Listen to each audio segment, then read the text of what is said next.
Welcome to the Christian Media Marketing Show, the podcast, our show here, the video part on the YouTube platform. My name's John. Thanks for hanging out with me today. This is part 3 of a series that I've been doing on biblical partnership, the way that I approach it, the way we at Kavanaugh approach it. And maybe it's been different than things that you've heard. Maybe not. Maybe it's just a reinforcement of what you already believe and practice. But for us, it's been very clarifying to work through why partnership, the biblical examples, and there's different types of that. But today's episode, I'm going to be talking to you about the challenges of partnership.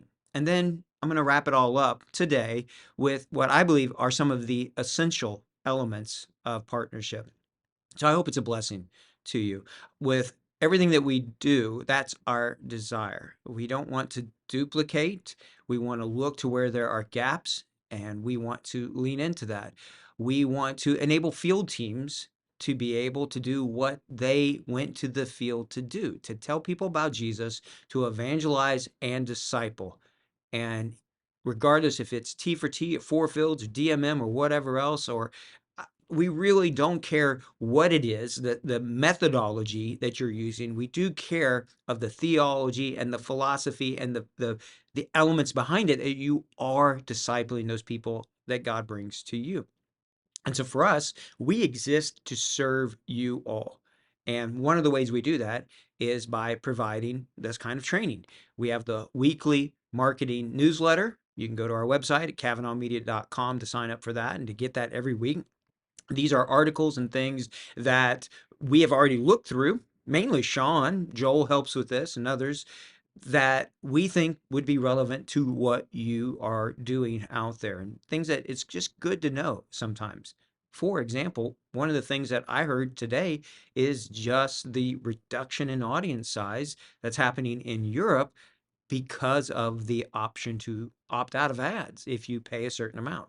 We're really staying on top of that. We have several standard operating procedures and scenarios that we have played out, and we're testing right now to see what we can do, to see if there's other options, to see how we can make up for some of those differences sometimes. So whatever we're learning, we want to share that with you all the best that we can. And we think that that's what partnership is a part of, is being a blessing to others by giving to others, not just thinking about what we can get, but what we can give. To us, that's a driver for us, because ultimately it's about the kingdom. It's about the renewal of all things. It's about reaching the least and the last. And that's what we want more than anything else. As I'm recording this, I'm finally back home from 3 weeks of a lot of travel. It was good. It was great. There were some tremendous opportunities that are coming along with some partners that we get to work with, some really big ones that are doing some neat things that I can't wait to hopefully share with you all here in the next few weeks. But it's Thanksgiving week, and so I'm out here back at our offices at the airport here in Knoxville, Tennessee. So yeah, every once in a while you may hear some planes and things, but there's so much to be thankful for. My whole family's going to get together. I'm looking forward to it. I am so grateful for the opportunities that we have to serve our King, and it's just a good week to spend some time reflecting and being thankful. So I want you to know I'm thankful for you all as well. Thanks for listening today. Let's jump into just some of the training and see how it hopefully will be a blessing to you. So when we start talking here about partnership and biblical partnership, there are some things that I think are going to be some real challenges when it comes to just who does what. What is the real reality of the work that we are trying to do? And part of that's just the idea of control and of dominance itself when we're talking about biblical partnership, really working with other teams or orgs, whatever that might look like for you in your context. And so these are issues that come about because sometimes there's just unequal resources, there's unequal proportions. Some groups, orgs, teams might have more than another. That's going to be an issue. It can be an issue, at least, when we're talking about partnership and that control and who makes decisions. Because is the one with the most money the one that's best to lead? Many times I've seen that there are teams that maybe they don't have a lot of experience, but their org has a lot of money. Does that mean that you just get to be the lead automatically? Like, these are questions that more than anything, I just hope you're thinking through. And as you talk through with other people, it these, I hope, will be something that helps you think through them. And so, is the one with the most money the best one to lead? Maybe, but maybe not. We also have to worry about then the creation of dependency. And because one group, one org, one team has all of the resources, that can create a dependency on them. And it can also affect things like control and who's in charge. And so that's all part of that. It even comes back to just ownership of the vision, of the work, of fundraising challenges. Let me give you an example of that. Who gets to claim credit when multiple people are working on something in regards to maybe reporting back to the donors or the donor organizations that are out there? Who's the ones that gets to claim credit for it? Who are the ones then who will fundraise off of it? Who are the ones who set the agenda to that? These are major things to me that need to be thought through, because I'm seeing it and I have seen it where you will have people who fundraise off the work of other people of things that they have not done. They will say things from a stage about this whole work and will give the impression that they were doing it, but they weren't. They weren't involved with it. And we'll talk more about this in a little bit, but the challenge of this fundraising and who's going to be saying what and how can you raise funds and maybe not for yourself. Maybe it's for somebody else. It also then can create in some places and sometimes a rivalry of an idea of competition. And that's been one of those things that we have seen at Kavanaugh. And one of the things I just don't want to be a part of. Twice now, we've been faced with situations where it looked like we were going to be competing. And I just went to the people that were funding it saying, I don't want to play that game. I don't want to. If I felt like that the other person wasn't up to the challenge, wasn't up to the work that needed to be done, then maybe I would have leaned in a little bit more and said, I think we're probably the best one to do this. But if the other person is capable and is doing it and they're already doing it, they don't need us to come in and muddy it up or to take funds to do something that is in one sense almost competitive in what they're doing. And so you have to have those hard challenges and those conversations sometimes to work through it. For us, it was really talking to them and being willing to walk away even when funds were on the line so that we didn't create a competition. And thankfully, in the situations that I'm referring to, it became a tremendous partnership, an area of blessing, and an area of exponential growth because it wasn't a competition, because we looked for what each of us could do and we added that together. And we weren't running ads against each other. We were actually working together. And it was an amazing thing, is still an amazing thing. So this is also the challenge that comes into partnership when you have perceived strength overlap. It's rare to find people who talk about the fact that they're not strong in a certain thing. And so that's where that strength overlap needs to come into it. When you're working with other people, other teams, I think it's really important to see where are they strong, where are you strong, and sometimes it may even take another person speaking into that, so that because it's hard to sometimes see our own weaknesses, to sometimes see the areas where we're coming up short, or we get so used to this idea of fundraising and trying to promote ourselves that we're really big about talking about a lot of stuff that honestly maybe we're not really that strong in. And so strength overlap to me is just another major challenge when it comes to partnership itself. So all of these things continue to play out on just the practice of it, but there's also then doctrinal things that come into it. And so we tend to make leadership and preference issues a doctrinal one, but we cannot erase the differences that different groups and organizations and churches have. There are differences out there, and that is true. Sometimes we make leadership and we try to put scripture behind it, but a lot of times that's not the area that is challenging us when it comes to doctrine.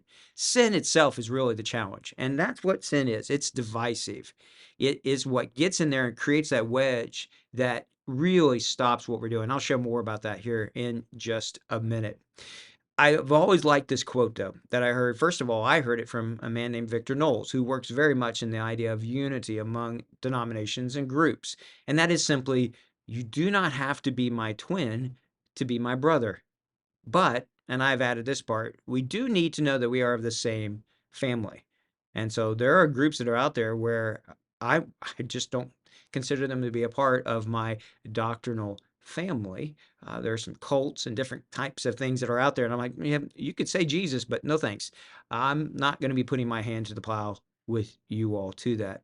So work through that. What are the things that are your non negotiables, even with doctrine?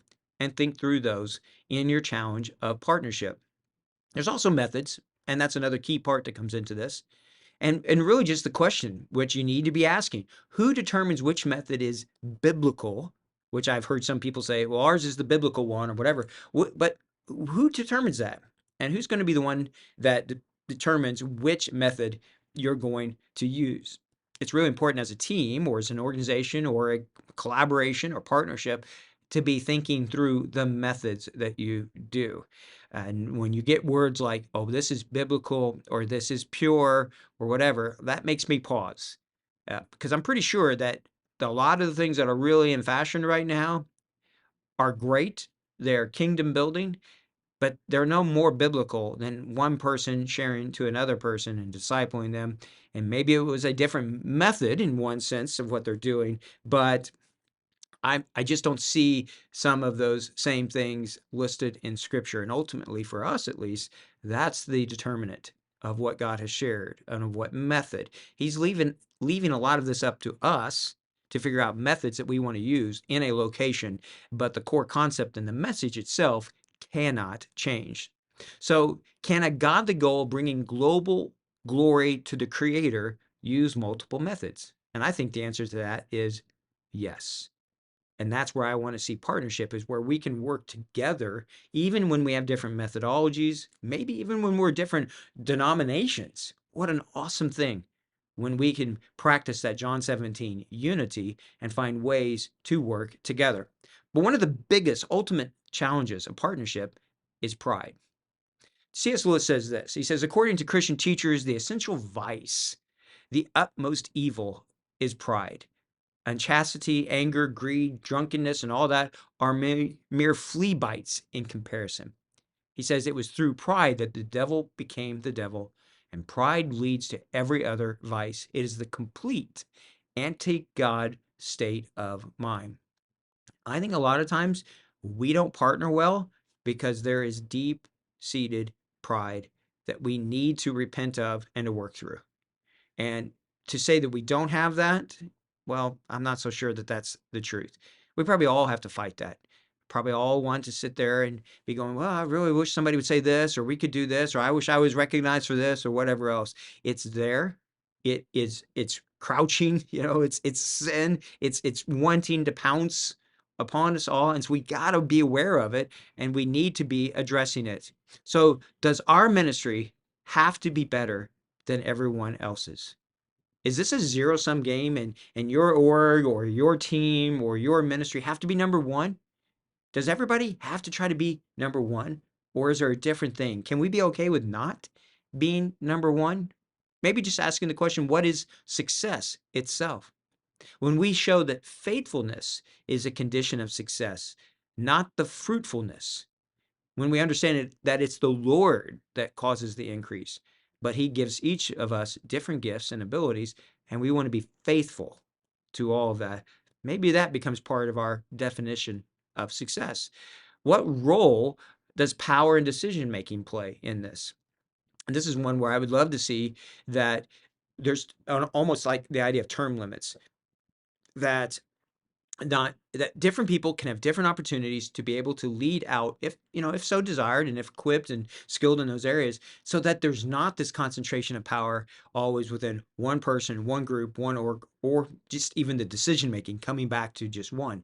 Even within Kavanaugh, even within my company here, that's a big thing for me, is I want situational leadership. I want anyone on our team to be able to take the lead and to lead out, and for the rest of us to follow well. In fact, that's a big part of my job now, is to actually let my team lead. Let them lead. And this is where I love men and women, young and old, all stepping into leadership, all working together, the full body of Christ. To me, that's really, really important. So pride, we've got to address it. We just need to admit it. It's there. We really always have to be fighting against that. So let me give you a few essential elements as we wrap up this series and this podcast. First thing that I would say is that we have to have trust and we need to have transparency. If finances are involved and there's money being spent and there's deals being made and things being given away to certain people, whatever else, it goes against trust. It erodes trust. And trust is the most important thing that we can do to be able to unify ourselves and to work together. And so, transparency, what's working, what's not working, right? We don't have to try to hype inside of our partnerships and our groups. Be honest with each other. What are we doing well? What's not going well? What have we tried that's failed? All of that. So trust and transparency to me are critical things in building a great partnership. Communication and listening are another. Making sure that we're asking questions, making sure we're listening and really hearing well what other people are saying. I would say another essential element to biblical partnership is to set clear, essential, and non-negotiable set of riverbanks, in essence. What are you? What is your partnership that you're going to be doing with that other person, entity, organization, whatever it might be? What's essential? What's non-negotiable? Talk about that. So for us, I'll give you an example. We do not want to run ads where there are no field teams or churches to do follow up. And so we start with the field. Someone asked me at the conference I was just at, what makes Kavanaugh different from, and they named a different group. And my first response was, I like that other group. They're not our enemies. We're for them. We just start with the field and work backwards. And they start the other way. And so we're meeting, and it's a good thing. There's not one is right and one is wrong, but for us, it's become a non-negotiable. We want to make sure there are people who will follow up. Because as I've taught now for several years on this, I do not want to have spiritual abortion. A babe born and then no one there to disciple them, to take care of them. And so that for us is an example of a non-negotiable. And so when you have those, then you need to make sure that you have very clear goals and objectives. What are we trying to do? What's a win? What's success? Make sure you know where the goal line is, what it is that you in your partnership are trying to do. Take the time to work through those goals and objectives and then provide accountability. Make sure that we're holding each other accountable to that. I was at this conference this last week, and one of my good friends, Kylan, was there, and we got to really spend a lot of time talking. One night we're sitting at a table, and I just shared with him just this whole idea of not holding on too tight. And I said, I want you to hold me accountable to this. If the Lord ceases to need Kavanaugh, if our funding goes away, if we cease to exist, you hold me accountable that I will be as hopefully open-handed and still blessed in the Lord, even when he takes it away. And so, yeah, that's kind of a, radical end kind of accountability, but I want that from all parts. I want to be accountable to the funds, to the work that we're doing, all of that. We want to build that trust, not just with our partners, but most importantly, we want the Lord to see us as faithful and trustworthy as well. Here's the key thing that I hope of this whole series that you will take away, and that is this. I would love in partnership that you're thinking about the other person, the other group, the other org more than yourself. That you're thinking about how to be a blessing to them and not what you can receive from that partnership. The business world, its concept of partnership, if you have something, I have something, let's come together, that's fine. But biblical partnership in my mind is this.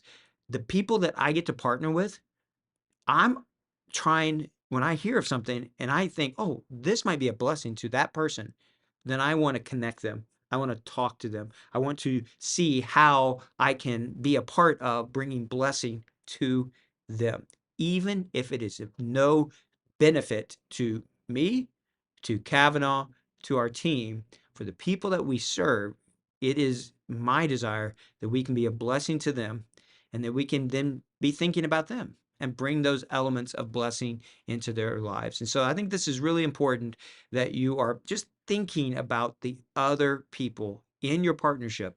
How can you be a blessing to them? Don't think about what you'll get out of it. Just think about what you can give. All right. So hopefully that it gives you some ideas. Hopefully that's a good challenge for you. And I hope that there's some benefit as you think through this whole concept of biblical partnership. One, I hope that you have it. We do better together. So find ways to be a blessing, find ways to partner with others, to multiply where 2 + 2 = 5, all right? Find these ways where your growth, your impact will be greater than the sum of all those parts, all right? Make sure that you're just trying to find ways to bring unity and blessing to the kingdom. All right, so that's my hope for you all. As always, if you know of people that need to hear this podcast or watch this show, will you tell them about it for us? All right, let them know that it's out there. Subscribe to the podcast, subscribe to the YouTube show here. I would really, really appreciate that. And as always, if there are things that you want to hear about, things that we can do for you, subjects, questions, whatever it might be, don't hesitate to reach out. And we would love to try to address those and bring our thoughts and perspectives to them. So until next time, keep pressing forward, put your hand to the plow. May the Lord bless your efforts to make his son famous. Take care.